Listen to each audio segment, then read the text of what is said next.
பித்ருதோஷம் சொல்றாங்க. பித்ருதோஷம்னா என்ன? சூரியனும்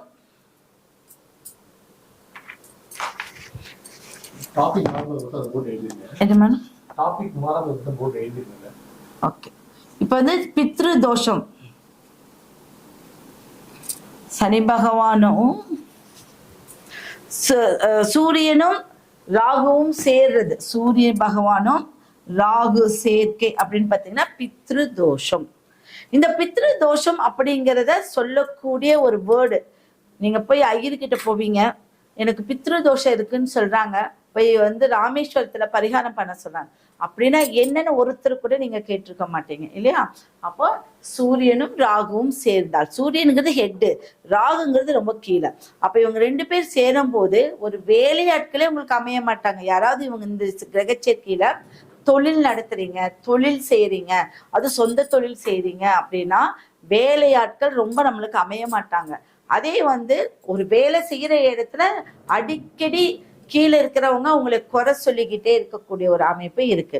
அப்ப இந்த பித்ரு தோஷம் அப்படிங்கிறது இருக்கு. அதே கிரகண தோஷம்னு சொல்லுவாங்க. சூரியனுடைய பிடியில சூரிய கிரகணம் சொல்றீங்க இல்லையா, சந்திரனோட ராகு சேர்ந்தால் சந்திர கிரகணம். அப்ப சூரியனுடைய பிடி ராகுவோட பிடி எப்பவுமே வந்து பிடியில இருக்கு. அதனால கிரகண தோஷம்னு இதுக்கு பேரு. பித்ரு தோஷம், கிரகண தோஷம்.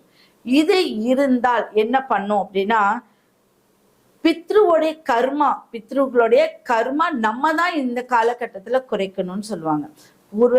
பூர்வ புண்ணியஸ்தானத்தை நம்ம தான் வழிமுறையில எடுத்துக்கணும்.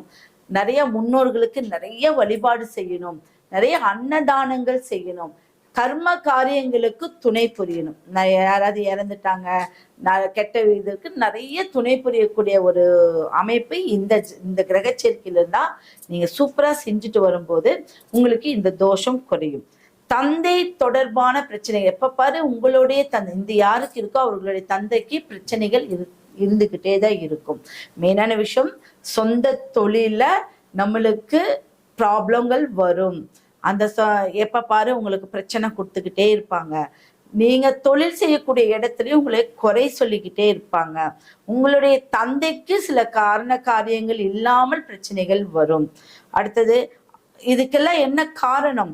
பித்ருக்களுடைய அந்த விஷயங்கள் நம்மளுக்கு ஏதோ ஒரு விதத்துல எனக்கு நல்லது செய்யி, என்ன வழிபாடு பண்ண, இது வந்து சொல்லி கொடுக்கறது. அதனாலதான் இந்த தோஷமா அமைஞ்சிருக்கு.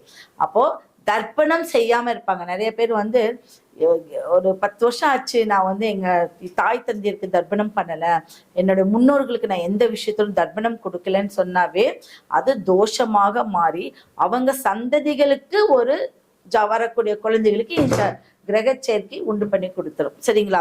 அப்போ கண்டிப்பா அமாவாசை அன்னைக்கு தர்ப்பணம் பண்ணணும். அதுல ஒரு அமாவாசைக்கு விட்டாலும் பரவாயில்ல, ஏதாவது ஒரு அமாவாசைக்கு ஒன்னு விட்டாலும் பரவாயில்ல, அடுத்தடுத்து செஞ்சுக்கிட்டே வாங்க.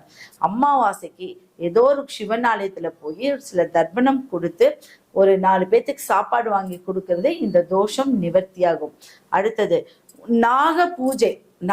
நாகர் கோயில் எல்லாம் இருக்கு இல்லைங்களா, நாகாத்தம்மன். இன்னைக்கு வந்து நாகர் சம்பந்தப்பட்ட ஒரு கோயில்கள் எல்லாம் ரொம்ப, சங்கரன் கோயில் இருக்கு, கோயமுத்துல வாழைத்தோட்டையன் கோயில் இருக்கு. இந்த மாதிரி நாகர் பூஜை இல்ல, நீங்க வீட்லயே ஒரு சின்ன நாகர் வைத்து அதுக்கு பால் பன்னீர் தண்ணீர் அபிஷேகம் பண்ணி எள்ளும் கொள்ளும் ஒரு மாதிரி வந்துட்டு பாத்தீங்கன்னா உளுந்தும் கொள்ளும் இல்லாட்டி எள்ளு இந்த மாதிரி ஏதாவது வைத்து அந்த நாகத்தை நீங்க உங்களுடைய ஆபீஸ் ரூமோ இல்ல உங்களுடைய அலுவலகத்துலதான் நீங்க வைக்கணும். வீட்டுல வைக்க வேணாம். வீட்டுல இருக்கும்போது பூஜை மட்டும் பண்ணிக்கோங்க. ஆனா அலுவலகத்துல இந்த சிலையே நீங்க வைக்கும் போது என்ன ஆகும் அப்படின்னா அந்த தோஷத்துல இருந்து கண்டிப்பா நீங்க விடுபட்டுருவீங்க. ஓகேவா? இதுக்கு ராமேஸ்வரம், இந்த சூரியனுடைய ராகு சேரும் போது ராமேஸ்வரத்துக்கு போகிறது மிக மிக அற்புதமான ஒரு விஷயம். அந்த கோயிலுக்கு போகுனா நீங்க மோட்சத்தை அடையக்கூடிய ஒரு யோகம் உண்டு பண்ணும். அப்படிதான் இந்த கோயிலோடைய அமைப்பு. இதுல ஏதாவது உங்களுக்கு டவுட் இருக்கா? கிரகண தோஷம்னா என்ன? ஒரு பிடிவு, ஒரு இருள். இப்ப நம்ம சூரிய கிரகணா இருள், ஃபுல்லாமே இருட்டு அப்படிங்கிற மாதிரி தான் நம்மளுடைய கான்செப்ட். அப்ப நம்மளுடைய வாழ்க்கையில நிறைய விஷயங்கள் வெளிச்சத்துக்கு வராம இருள் தங்கி நம்மளை யாரும் முன்னேற விடாம, முன்னேற்றி விடாம, இப்படி 2 விஷயங்கள் இருக்கு. அது எல்லாம் தடங்களா இருக்கும். அப்போ இந்த மாதிரி சில பரிகாரங்கள் நீங்க அமாவாசைக்கு தர்ப்பணம் பண்ணிட்டு வாங்க. நாக பூஜை எதுக்குன்னா பிரபலமாக்கி விடுறது, உங்களை இருள்ல இருந்து வெளிச்சத்துக்கு கொண்டு வந்து அவர்கிட்ட இருந்து விடுபடக்கூடிய ஒரு பூஜை. அடுத்தது திருப்பதிக்கு போங்க.